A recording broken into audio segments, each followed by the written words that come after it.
Isang sikat at ikalibreng artista, mapapanood na sa hit kapamilya serye. Ipinasok na, tingnan ng mga detalye.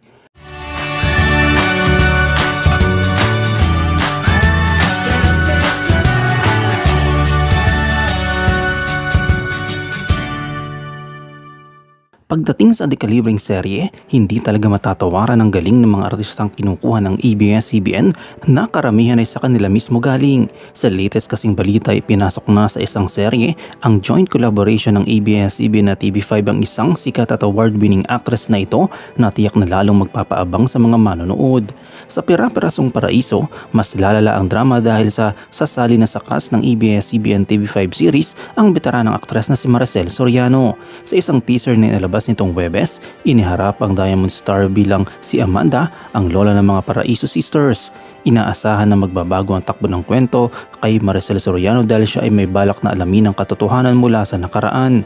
Ayon sa clip ay nasabi, ang mali sa nakaraan itatama sa kasalukuyan.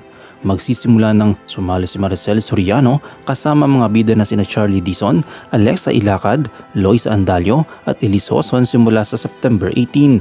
Bukod sa Pira-Pirasong Paraiso, kasama rin ang award-winning actress sa isa pang paparating na programa ng ABS-CBN na may title na Linlang. Noong mas maagang nitong taon, kasama si Maricel Soriano, sila Kim Chiu, JM De Guzman at Paulo Avellino sa script reading para sa nasabing palabas. Siguradong masisiyahan ng mga kapamilya fans sa taong 2023 dahil nagsimula na ngang nagtrabaho ang cast sa paparating na ABS-CBN series na Linlang. Ang maikling teaser clip ng script reading ng mga miyembro ng cast ng Linlang na pinangungunahan ni Maricel Soriano, Kim Chiu, JM De Guzman at Paulo Avellino. Kasama sa apat na kilalang pangalan sa showbiz ang mga sumali na sina Raymond Bagaching, Benj Manalo, Kayla Estrada, Angie Salvacion at Reyes Matias. Noong October, inanunsyo ng Dreamscape Entertainment ang palabas na mapapanood ngayong taon. Sa kanilang sinabi ay kung si Mr. Kayang manloko, si Mrs. matinik magtago ng sikreto. Ihanda ang iyong mga puso sa bagong teleseryeng hindi ka pakakalmahin. Sa isang relasyon, hindi kadalasan isang side lang yung nagkakamali. Ayon kay Paulo Avellino sa nasabing teaser, ang serye ay directed by Jojo Sagin at Manny Palo.